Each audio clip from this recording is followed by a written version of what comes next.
when you were coming up with the team for the first podcast we did, like it's a diverse bunch of people. I wouldn't say like we spent a lot of time together during the boot camp. Maybe like individually we did, but not as a group. So what did Melissa and Michel think about like criteria for people you wanted as hosts on the podcast? Or like if I was trying to build a podcast, like what type of personality am I trying to bring in as hosts? Yeah, I think what I loved about the Moringa School podcast is the fact that people would self-select themselves. It's like a double statement, but like people would volunteer to come on as hosts. I don't think we had a selection process.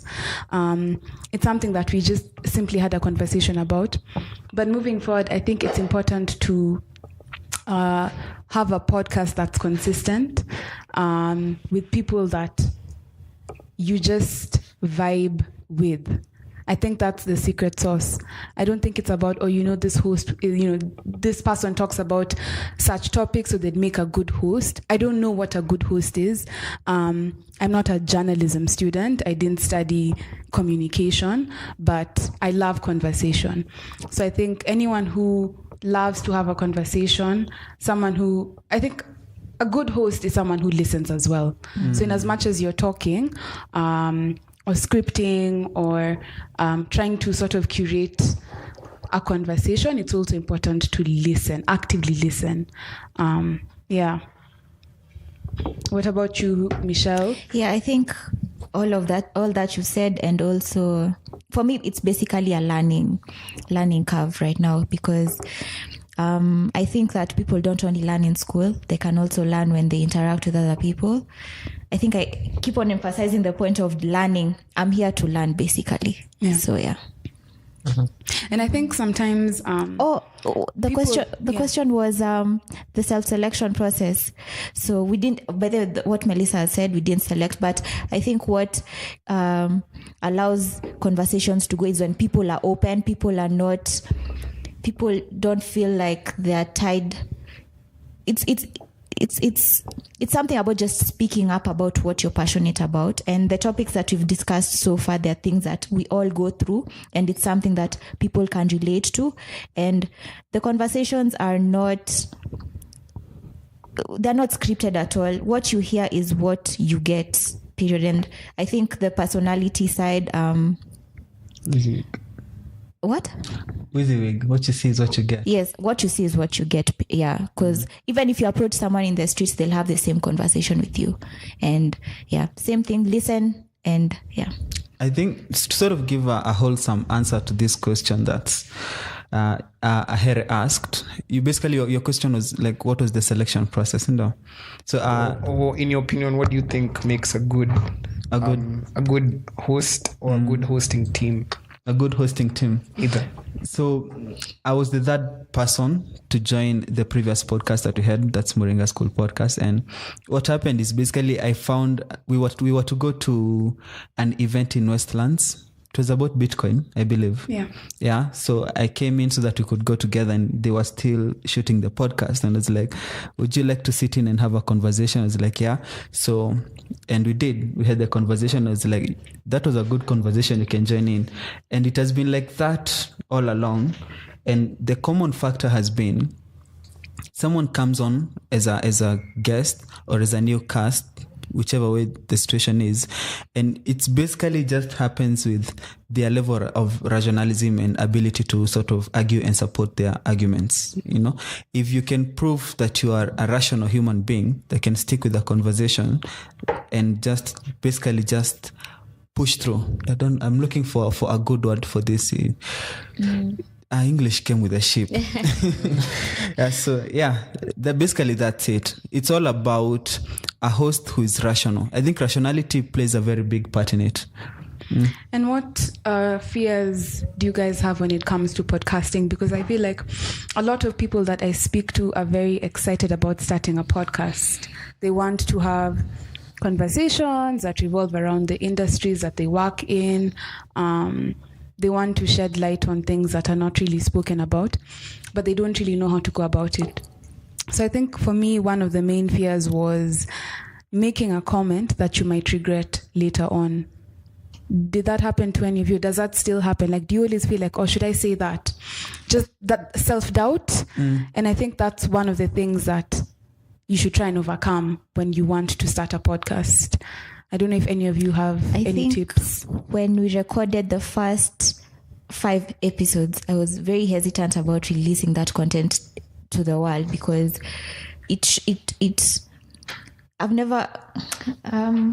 I've always put out stuff on the internet, but it's never been about maybe my career, or it's just this other personality that maybe my friends only know. But when you show this other side where you're trying to maybe get employment, get networks and stuff like that, you have to be careful about what you put out there. So I think what helped me mostly was doing research beforehand. Yeah. Making sure that I go into the conversation knowing that my intentions are good, because if my intentions are bad, I'm sure that the listeners would be hearing a different tone than what I expect. So my intention is always to put good energy out there, because there's already a lot of negative energy out there in terms of maybe issues that are being highlighted in terms of maybe politics, corruption and stuff like that. There's already a lot of negative stuff. So I intend to put myself out there on a platform like a podcast so that I can just give people information in a positive way, and in sort of like maybe they can find a solution in whatever we've discussed, and even just sparking a conversation. I found that sparking conversations starts the action part. People can decide on what to do with that information. Yeah. I think for me it's been different in the form of not really being cautious about what I put out there.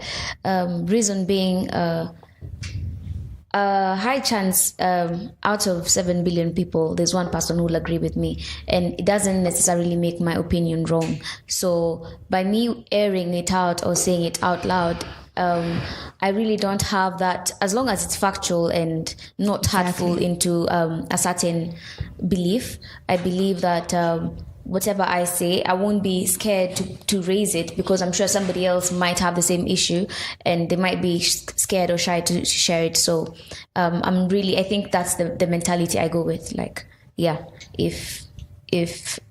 sorry. Yeah. And like, just in line with what you're saying, do you feel like sometimes cancel culture makes people scared to speak out or to raise an opinion about something? So basically, cancel culture is when you post a tweet about, I guess, your view, your political view or your social view, and then you get like hate comments, just like trashing every single thing that you've said. Cancel culture. What do you guys think about that? Do you think that that's one of the reasons we're scared to speak out openly or freely? Yeah, I think it's a factor in the age that we live in right now. I've had it also referred to as like outrage culture. People on the internet waiting to find something to get mad at. No, it's honestly like, sometimes maybe like there's a lot of people on the internet, like there's no restrictions, there's no like qualification to be on the internet. And sometimes someone is having like a really shitty day, so they're like, yeah, I'm just going to go on the internet, I'm going to find some release from someone's tweets. Actually, let's link this to something that happened recently.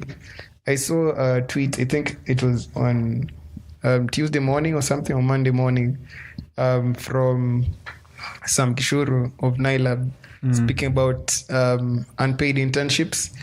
The thing is, when I first saw the tweet, initially, I didn't think about the issue as broadly, and I kind of agreed with what he said. Like, just, I find that a lot of the times, like, getting your foot in the door is, like, really helpful for just advancing your career. Because once you get your foot in the door, the unpaid internship might not always like pay off in the long term. But in my opinion at the time, if you really know like what you want to get from that place, I would have taken the unpaid internships. But as the memes started to come out, and people were even like tagging Kaluhi's kitchen, like, hey, send us recipes for mandazis so we can go sell them at UN to pay for internships and stuff. You start to realize like there are much larger issues at stake. Let's say, like, someone who was born and raised in Nairobi my whole life, I'm thinking like, I'll just go to the internship. I'll take the mshwari or whatever I need to do just to get through the internship. But just think about it as someone, it was a tweet I saw, like someone from Kilifi, like they've gone through university, they barely made it through because of maybe, let's say, like school fees. So, and then their parents are at home with like high expectations, like, hey, mtoto wangu amaliza shule. So now like they're going to get money, they're going to buy a car, they're going to get me out of this because we're like, this is the one like large financial investment. So yeah, I see where Sam is coming from.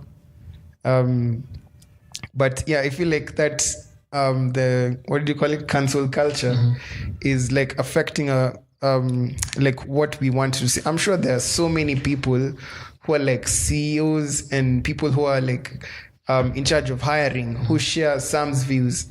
But now, after seeing the reception he got, they would never say. Yeah. So for me personally, it's not as big of a fact. I feel like Sam Gishuru is a public figure.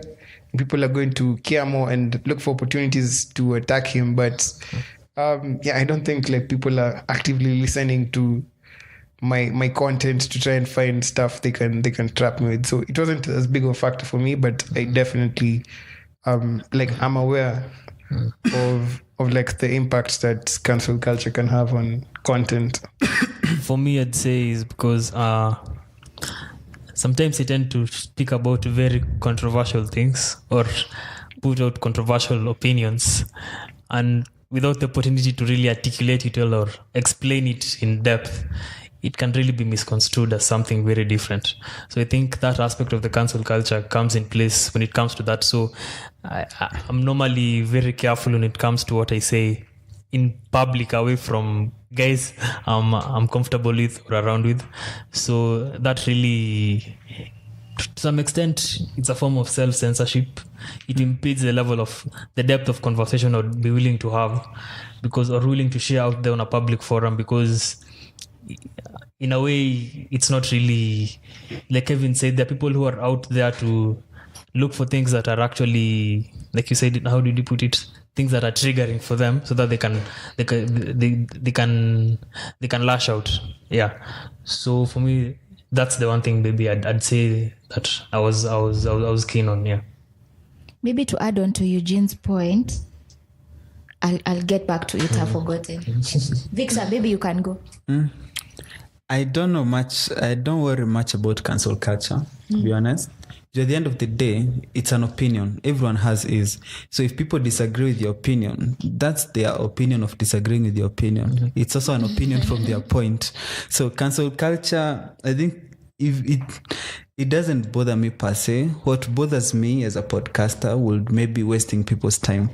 Personally, I wouldn't want to listen to a podcast where I haven't laughed or learned something over the duration. So like, that's usually my biggest worry.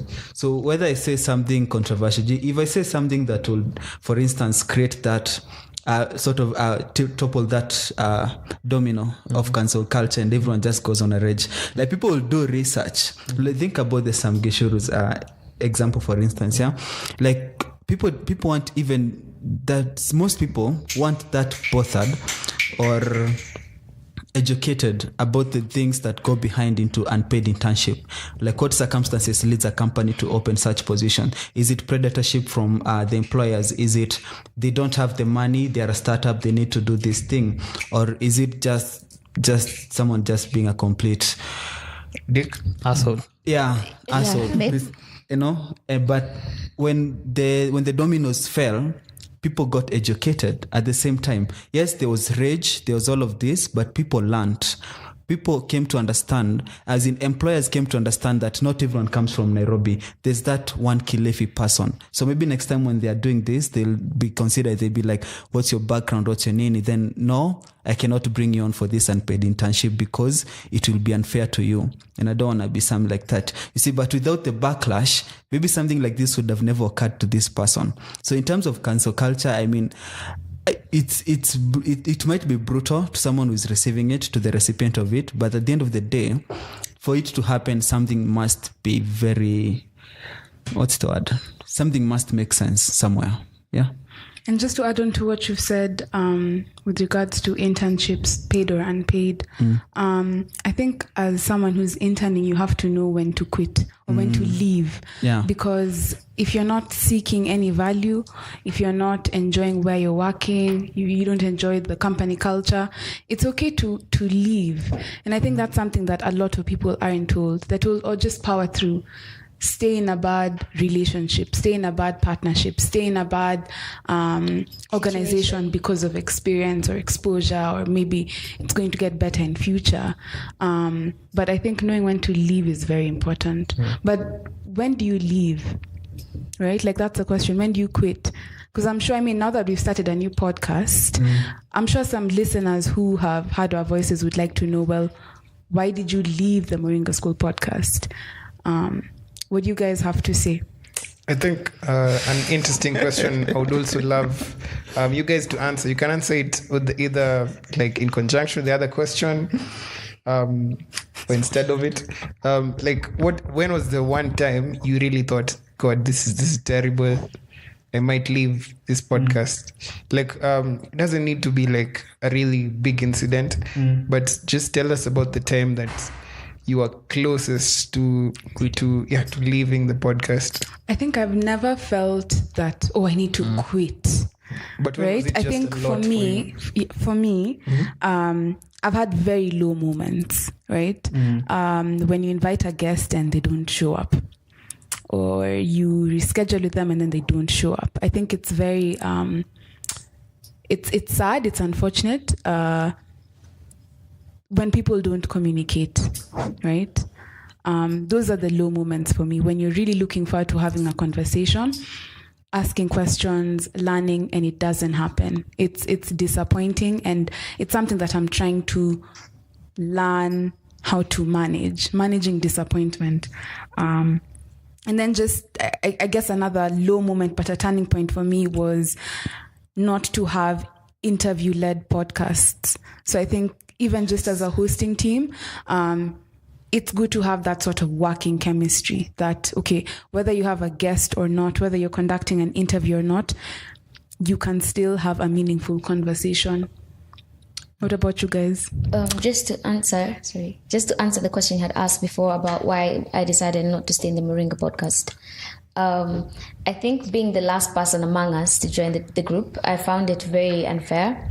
For example, when we got offers to have sponsorship to run the program, and the Moringa podcast clause would not allow that, and they were still not paying for your upkeep. So I think those small things are what I feel like you were taken for granted, and you needed to quit and put your foot down, where you feel like you're not taken, where you feel like whatever you're doing is not seen to the full potential. So I think that's one point in time, because I was asking, for example, Melissa, like, why are we still here? Why can't we just like start our own? We have the equipment, we have the personnel, the knowledge on how to do a podcast. So I think we picked up on that, and hence we're here.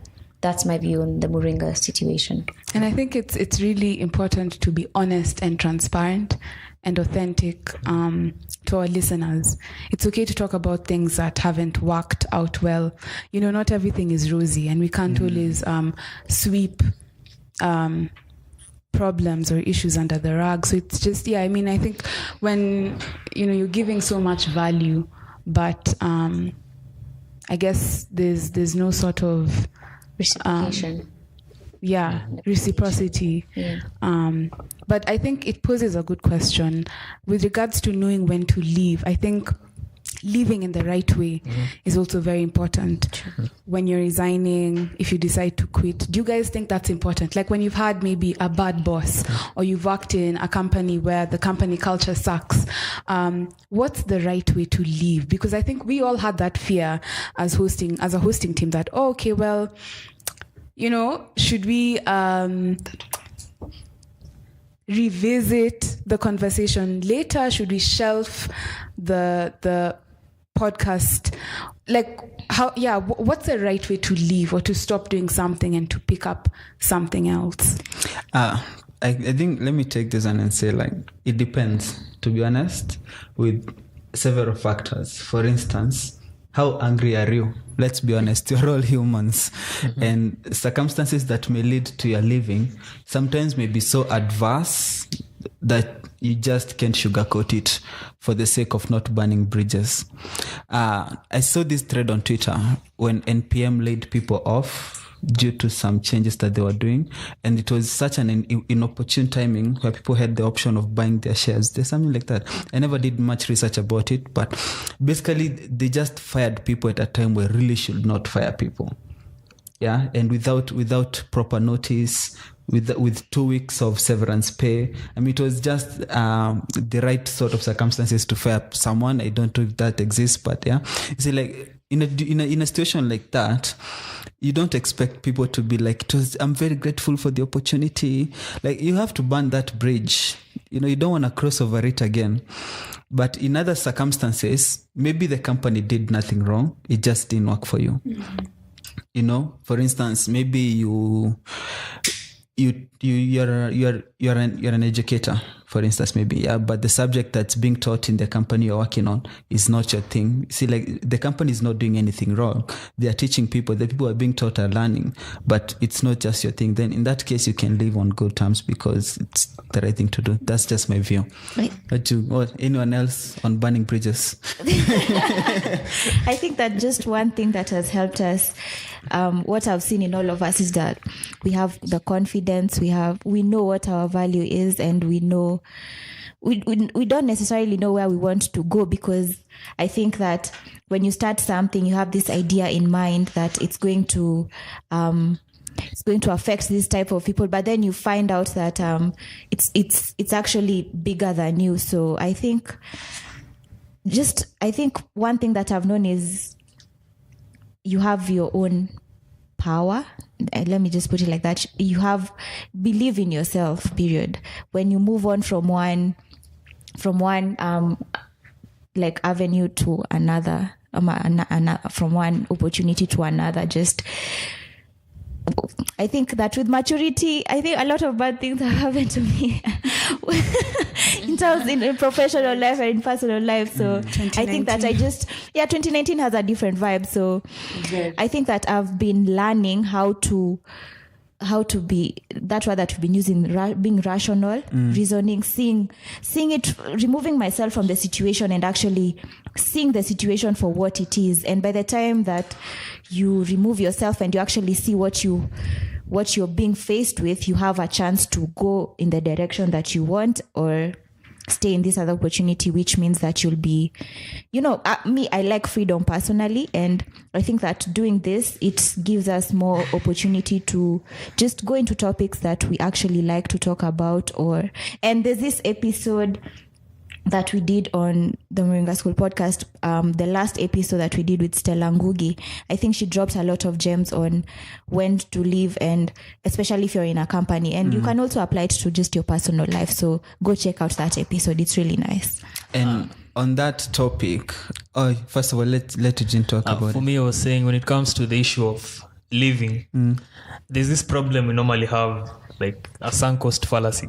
So whereby if you're in a place that is, let's say, toxic or not working for you, and you feel you've invested a lot of time and a lot of effort in it, so mostly people are more inclined to stay in it, to stay in that situation, because they feel that if they leave that situation, all the time, all they've invested in it will go to waste. And I think that is something we need to actively work on let's say defeating or overcoming. So I think that's, for me, from my point of view, that's one reason why people struggle to live. And then the other thing is, when it comes to, for me, for the ideal time when it comes to living and how to live, I'd say if you find a place is not working for you in the sense it's not adding any value to you, and if it's basically toxic, it's not an ideal environment. If being there is actually limiting you in a certain way or causing you any psychological strain or emotional strain, then that is a place you should live. And when it comes to as to how to live, like Victor said, it depends on the circumstances. If things are not things are not exactly strained, you can live on good terms. Civility can be maintained.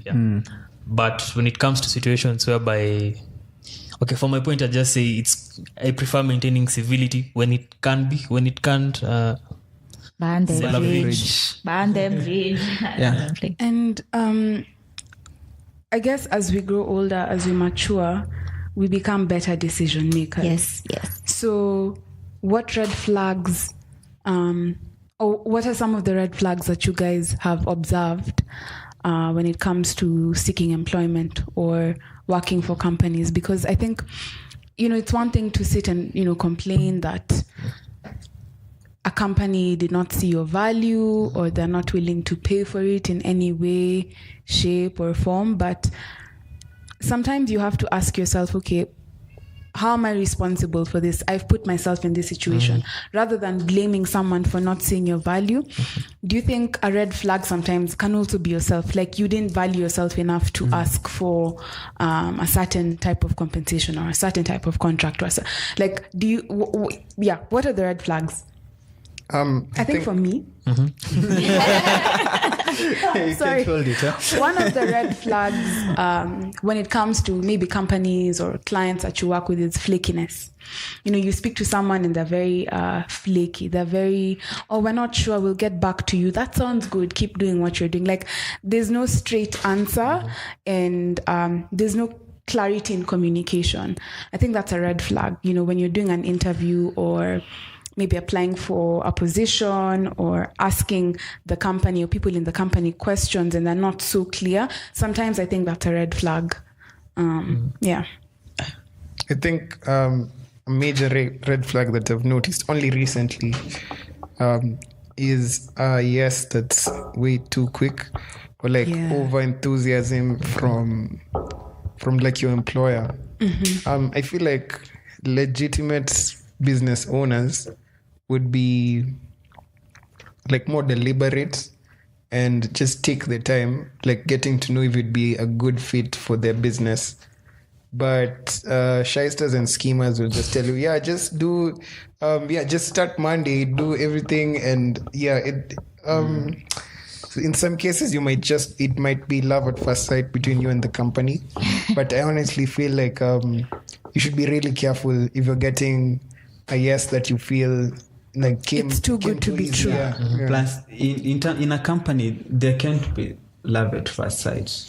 Call me an unromantic, whatever, but as in, there's too many factors to be considered. See, like, if there's a lot of employees, there's company culture, there's salary, there's all of these things. These are too many factors for something that has been offered to you on a silver platter in an instance, especially that's speaking in terms of employment, to be love at first sight.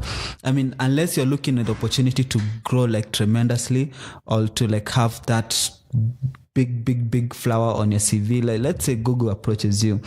I mean, the pay may not be good. It may be inconvenience in terms of transport, but at the end of the day, you have Google on your CV.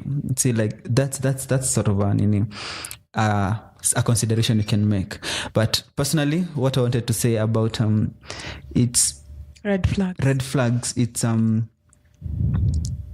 this year, this quarter of 2019, for the most of us, we've been baptized by fire. Definitely. In terms of employment. It's been wild. And two of the main situations that have happened, one, okay, we took the interview last year, but we quit this year, so I'm guessing.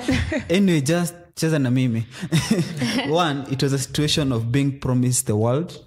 The other one, it was a situation of being promised absolutely nothing. You see, so you have to realize that. Which one was this for? Absolutely nothing.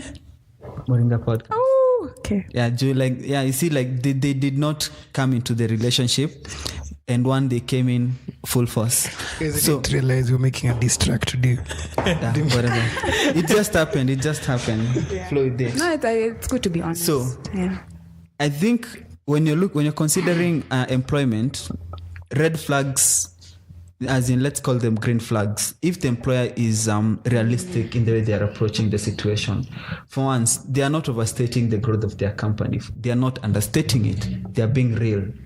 You see, they are not promising you salary that clearly is not viable. Whether they can afford it or not is not really a factor. The factor is whether or not the company should be offering such a salary. You know, like you have to think about where is this company that I'm going into in terms of their business structure, their development, their returns. You know, like a company hasn't started bringing in back profit yet, and they're promising you the world. Like run very fast. Or in other words, like a company can clearly afford good pay, but they're trying to squeeze trinkets out of you. Like they're trying to pay you 30 Gs, and it's a company that can comfortably pay you 70,000. That tells you a lot about the management. In that this is a company where you'll try to claim your health insurance, and they'll be like, but, you know, there's a company, you want to develop yourself as an employee by taking a course or taking a trip to some place. And this is something that a company should pay because it's value that you're going to bring back to the company. A company that can clearly afford better pay, but they're trying to pay you 30, 25, something thousand. These are companies that will not support your growth. You know, they'll always be but they won't, as in it's a situation of being cheap. Yeah. In my opinion. Yeah. Don't if you sense a company is cheap, just don't do it. Completely. Yeah. So yeah, that's yeah. Yeah. I wanted to bring you back to I wanted to bring you back to the discussion we had earlier about how to burn bridges. Mine might not necessarily be the correct way to go about it, but I think if anything considered, anger should never be a part of it. So when you're saying that depending on the situation, then burn it, like let the bridges burn, you know, like I don't think that's a good way to end a relationship with anybody, even if it's romantic or whatever, because you might not know where you might need this person in the future, because you might think, yeah, it's a small company, it's whatever, like to hell, but at the end of the day they end up being a CEO of a company you admire. You know, maybe at that time they were in a rocky part of their life, and eventually you might meet in future, or even vice versa. I don't know if I'm meant to talk about this, but anyway, yeah, my boss was having a meeting with a potential client. Only upon my boss appearing to see this client, did the client tell my boss, like, oh, you interviewed me sometime when I was trying to join Google, and you didn't let me enter twice. I came, but then obviously it was a mistake on the potential client side, because he was given 2 opportunities to get the question right, but he failed the technical question, so obviously he wasn't able to make it. So you see, in such a situation, you do not put it in a bad way. For example, like the guy who was failed from entering Google, he might have looked at it as an opportunity to go and bash out and say, oh, this guy from Google, blah blah blah blah blah, you know, because obviously you feel bad, you've been given 2 opportunities, and just because maybe you feel like it's just a comma you missed, then, you know, in Java and whatever. Yeah. So I think ending a relationship badly, as much as you're upset, you should never let anger drive your decisions. Cool down a bit and just say, yes, you are an opportunity I'm glad to have missed, you know, and move on.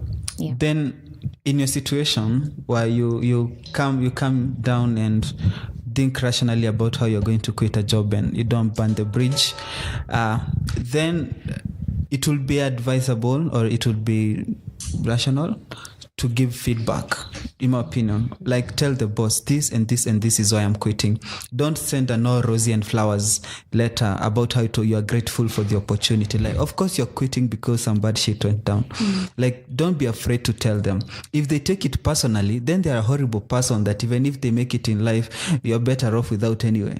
But if they are good people that understand that, yes, this person is quitting because I made this and this and this mistake, and yeah, maybe it's too late to fix it and be like, keep them. But if it's someone worth considering the chance of meeting later in life in a different setting, in a different situation, then how they react at that moment just defines their value for future, in my opinion. I don't know about you guys. I agree. Well, going back to what Cynthia said about how to burn bridges, so it got me thinking of like having a set standard of mannerisms or ways, like modus operandi of dealing with certain things. So do you think it's advisable, like there's this guy who's called Ray Dalio, who has written this book called Principles, like how to deal with various circumstances across his or her life, across someone's life as you progress either through your career, family, and all the relationships with other people. So what do you guys think about it? For me, from my point of view, I'd say it's, at least from my point of view, it's advisable to have, I wouldn't call it like check boxes, but certain standards or pre-qualifiers that you would use either when evaluating opportunities and evaluating when not to take opportunities, or even to handle certain situations that arise wherever you find yourself. So I think they inform you better on how to handle situations. Like you've said, not dealing with anger. So for me, I'd say they prevent you from resorting to the first instinctive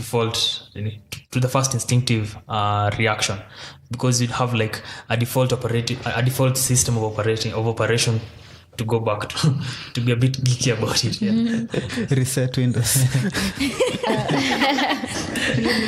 I think it's true. For example, having anger driving a person might not be the best way. So obviously the first thing is to calm down and channel your anger into something different. As Victor you were mentioning something about, yes, you might be upset or something, but I was thinking, you need to know how to handle your anger in the form of, yes, you might be upset and it's not right maybe what the person did to you, but you're not obviously going to send a resignation letter saying something rude or being angry about it, or even rosy. I think there are ways which you can go about handling such situations, like maybe having a forum where you can be able to discuss with your boss if you get the opportunity to. If not, it's more like what we are doing currently, like educating people on ways to look out for potential red flags. Yeah, look out for different red flags, exactly. So, but bashing and talking smack about your former employer might not be the best way to go about it. Yeah. Because as we all know, tech is a very small community, and especially in Nairobi. Exactly. So if you make a mistake and slander somebody's name, and you found out the person who's behind all that, tech is very small, you might be in trouble. I also feel it's also reflective of how you are as a person also. Yeah, so how you also deal with the situation, regardless of, despite of the hedging against a negative outcome in the future. Just how you handle a situation aside of what will happen in the future also reflects how you are as a person. Because if you decide to do things in a certain way, it speaks to volumes as to your character. Yeah. A fun fact is, do you know in some other countries, in order for you to get, like the bosses would take you for dinner, and then they'd ask, I don't know if you were talking about it with you people. Oh yeah. Sorry. So yeah, anyway, so they would take you and then for dinner, and then they purposely mess up your dinner. And then is it Stella who said the story? Yeah, it's in our previous shooting. Yeah, cool. I guess guys can go listen to it from there. Sorry. Yeah. Guys, building the podcast seemed almost like running a startup. So would you guys say there's stuff you've learned from just building a podcast that you could have applied to building a business, or just any like stuff you enjoy about building stuff from the ground up, or stuff that maybe you didn't enjoy? Personally, I love the chaos and the learning that's involved in like starting something new, because at so many points it's exhausting, maybe sometimes frustrating, but the payoff in terms of the learning and sometimes financially, not always, is always worth it to me. Yeah. For me, I'd say It applies, yes, especially because of the learning curve that you encounter. So I normally say for whatever venture you're starting out from scratch, they tend to be similar. There are circumstances that correlate across the board. Yeah. So lessons you learn in one situation are applicable in other lessons, in other circumstances that fit the same criteria. Another thing also I've learned is about the importance of having structures and good systems to have like a smooth, like to have a smooth operational experience. Yes.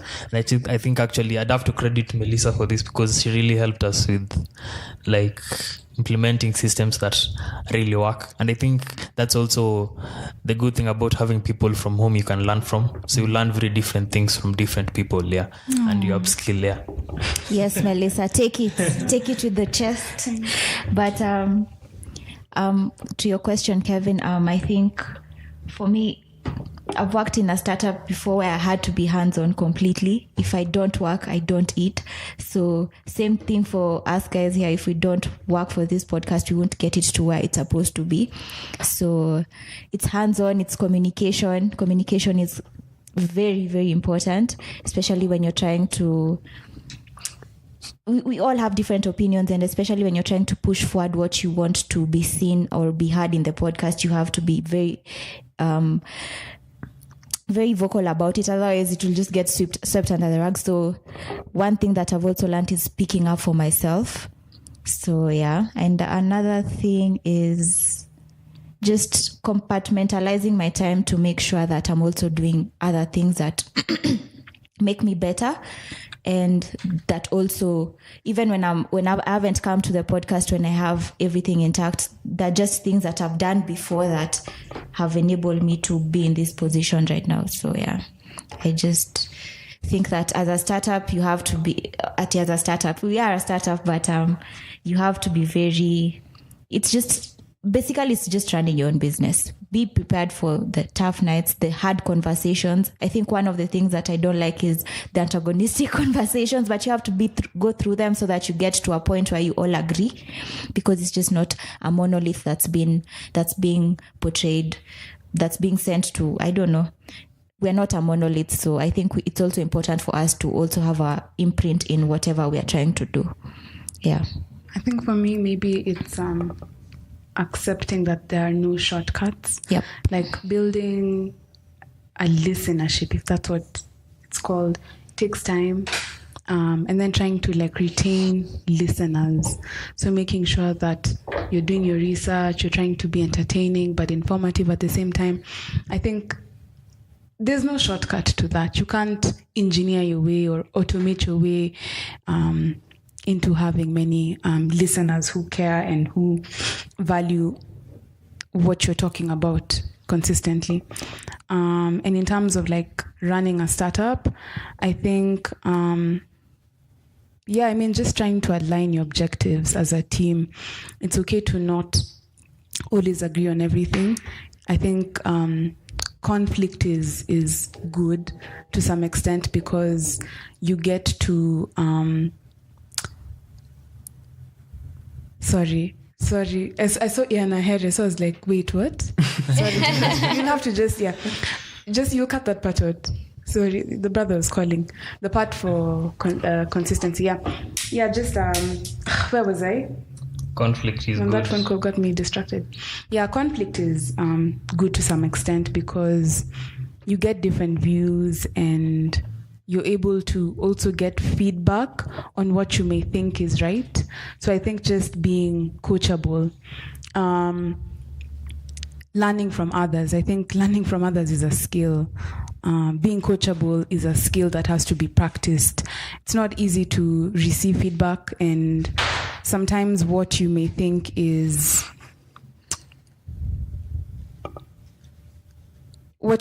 may add growth to a team or to a startup, it's not always perceived positively or the way you expect it to be perceived.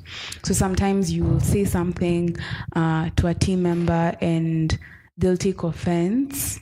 So I think just, you're working with people at the end of the day. So I think you need to consider emotion. Yeah. To add on that, actually, I'd say one thing I've learned, especially from the experience of building the other Moringa podcast, is the importance of feedback, but not be necessarily from your audience, but from whatever data you can get back. I'd use the specific example of for whom our intended audience initially was when we started the podcast, and who our actual audience became eventually. So I think once you're able to take back whatever you get from either your listeners or from the data you get, and be able to draw like relevant insight from it, the greatest thing is you should be able to adapt to it instead of like sticking to your guns and saying, I wanted us to do this, but we're not how do you put it, but even if we are not headed in the direction that we really wanted to go to, trying to force it to fit to your pre-intended like target will not really be meaningful. It's better to pivot and adapt. And I think that agile. You being agile, you learn more and actually you grow more.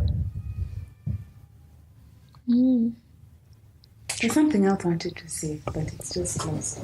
Just in the line of consistency and building a team and being a team member. Oh yes, it's when you're running a startup or any business or a podcast, I think you have to be prepared to do things that you're not good at and things that you don't enjoy. I see Bukachi, our sound person, nodding so much. But like, just learning about marketing, learning about finance, learning about accounting, people development. There's so many things that you will have to sort of, as Michel said, get your hands on. And if you don't work, you don't eat. So just trying to like, I guess, it's tough being an octopus, but like that's basically what you have to do. And yeah. Don't lose hope. Yeah. I think for me, this year, having worked in a startup and been in a startup, I'd say I've grown a tad repulsive towards democracy. I don't know. Like, I was in a startup where the CEO was trying to have everything as a company decision, and it can't work. Yeah. You have to compartmentalize. You have to assign. You have to be like, this is my team for doing A, B, C, D. They don't need to. They must not actually know what the team doing F, G, H are doing. At the end of the day, it's up to you to like put these pieces together. It's your job to put these pieces together. And if you try to have something as a democracy in, for instance, an organization, you end up with too many opinions, and that just sort of shatters the vision of the company. And everyone ends up creating a vision in their own mind. Since they have access to everything, they have power to control every aspect of the company. They are supposed to know, like, the money is coming from this side of the business this year. So if I don't do ABCD, this is not going to happen. Like, I'm also supposed to be the developer. This is my main job. I have to develop ABCD. Then there's organization of this, something else. At the end of the day, it's like everyone is running the company. Everyone is the CEO. And everyone, of course, will have their own bias. So you end up having many companies among many employees working in the same company. It can't work. So I've just grown repulsive to democracy in organizations. Like it's not so much democracy, it's a flat hierarchy. That's what you don't like. A flat hierarchy. In terms of organizational structure, such a I guess like holocracy.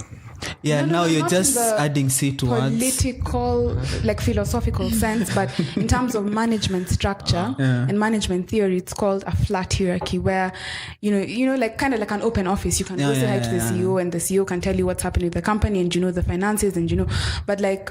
So do you prefer a sort of top-down approach to management? The episode we had with Scott, he told us like the biggest lesson he learned moving from GitHub to Chatterbug was reporting. He made sure that when he started Chatterbug, everyone was reporting to someone, all the way up to the CEO. And even the CEO, you're reporting to yourself. You're reporting to your own vision of the company. At the end of the day, if multiple people are not reporting to someone, or they're the ones who are being reported to on the same topic, then you don't have cohesion. You don't have direction. Yeah. So maybe I've been educated on flat hierarchy. Flat hierarchy. And that, I mean, I think it's interesting because when you're running a podcast, it's kind of like running a business. So you move from thinking like an employee to thinking like a co-founder or a business owner. So do you feel that in your experience, you're thinking differently as a sort of co-founder or as a host or as a producer? Because I guess employees, or if you're managed by someone or if you're supervised by someone, you want your objectives and you want to deliver, like you want to be results driven. But how different, and maybe that's a question to all of you guys, when you sort of shift your mindset from I'm waiting for someone to give me instructions to let me be self-selecting and volunteer to take on challenging tasks that I'm not good at, don't know much about, probably have no experience in, because that's what like the startup business mindset forces you to be. And I think it's not a situation of it's not a situation of I'm very sorry. It's not a situation of I was away from the mic, too far away from the mic. Yeah. Please edit this. No, let them just like chill in there. And it's all about, like, think of an engine, a car engine. Cynthia, every single screw, and let's talk about cogs, like we are inside the engine. Cynthia, it's pushing something else. So that together they can work cohesively to drive the car. And nothing is multitasking. Nothing is expecting two different inputs from the same thing. Like each and everything is individual, it's independent, and it's working together towards the main goal, which is, of course, moving the car. So in my opinion, how I think of running a startup, it's you mustn't assign tasks to people. But even if it's self-assigned, once it's self-assigned, what is this thing that I've assigned myself doing towards the greater goal of the company? Like that's in this situation, it's a situation where there's no, let's say, that one person or everyone is reporting to, and it's your entire board as people. You're the ones you are reporting to yourselves. Then in this situation, it should be you're reporting to the goal of the company. But at the end of the day, you have to report to something. If you're not, then why are you doing whatever the hell you're doing? Cynthia. Okay, Eugene, just go first. I wanted to say, in as much as the aspect of, I agree with the part of the democracy, too much democracy being a problem. But are we also discounting the aspect of leadership? Because there are cases whereby you have the perfect structures, the ideal structures, but the leadership is actually the key problem. So it's probably the individual who's at the top who's the key problem. And just to add on to what you've said, in the field of recruitment, you'll find that a lot of senior software engineers trying to move to director of product or CTO, or even when you're a product manager, then you're trying to apply for a job that's a senior product manager. You're a UX designer, and then maybe after 4, 5, 10 years of experience, you want to be a senior UX designer or an engineering lead. Now, what gets people disqualified, even when they have all the years of experience, is that they lack leadership experience, right? So you will be rejected on the basis of, okay, it's nice that you've worked, in company X for however long and you're well versed with all these programming languages, but we're going to reject you because you haven't shown that you've led a team of 100 people. You haven't shown that the app that you built scaled to over 1 million users.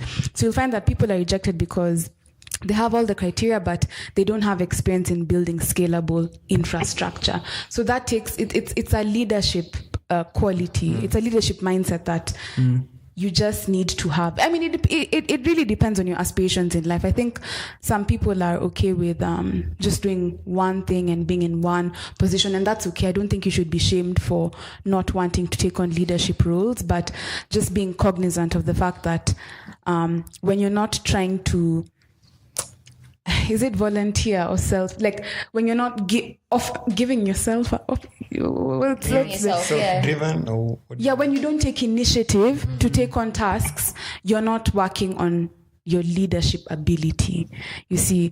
And part of the feedback again that candidates are usually given is, okay, try lead the Rotaract club in your local neighborhood or something.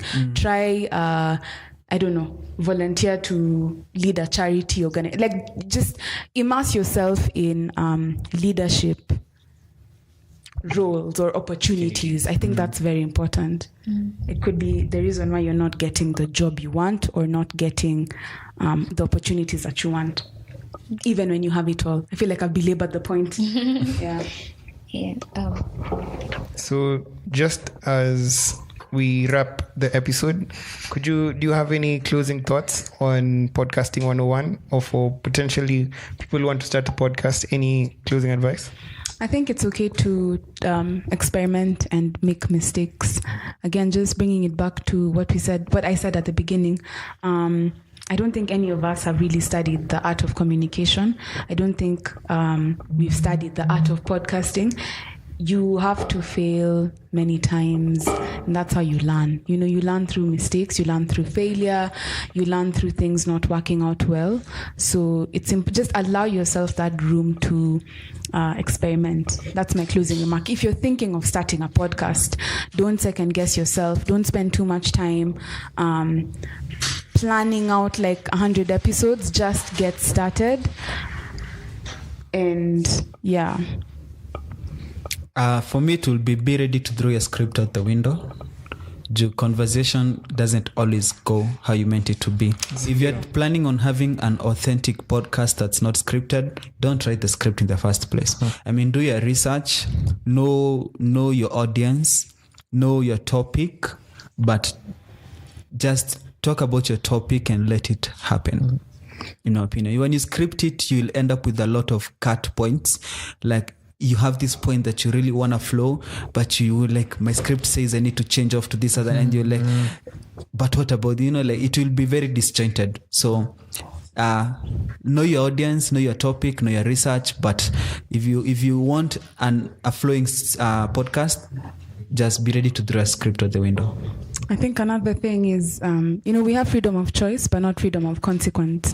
So whenever you put out content, you have to be aware that there's a possibility that it will not be perceived well, right? Or there's a possibility that it won't be for the intended audience, as Eugene said. Yeah. And for me, I'd say be consistent. Always be ready to give up the time that will be necessary for you to actually produce that content. And consistency also in, let's say, if you're a team, consistency in terms of communication, working together. And that's it for me. For me, I'd just say thank you to all the guys who've listened to the Moringa School podcast. And if you haven't listened to it, there is a lot of content over there, which I don't know, maybe we don't want to repeat it, but I think there's relevant content that anyone out there can learn. And we also thank guys who've just been taking their time to listen to even a single episode. We started with 0, and I can say that we are even more than one.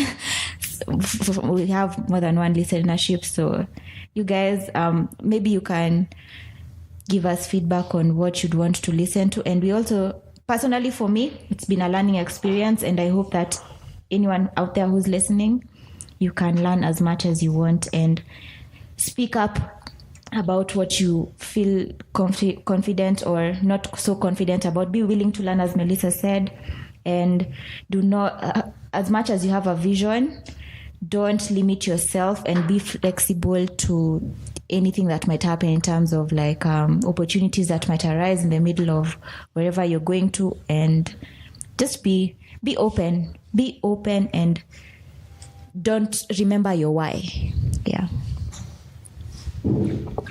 So, guys, we would love your thoughts on the episode and also your adventures in either starting a business or starting a podcast. You can reach us at Tech for Granted on all platforms. Until then,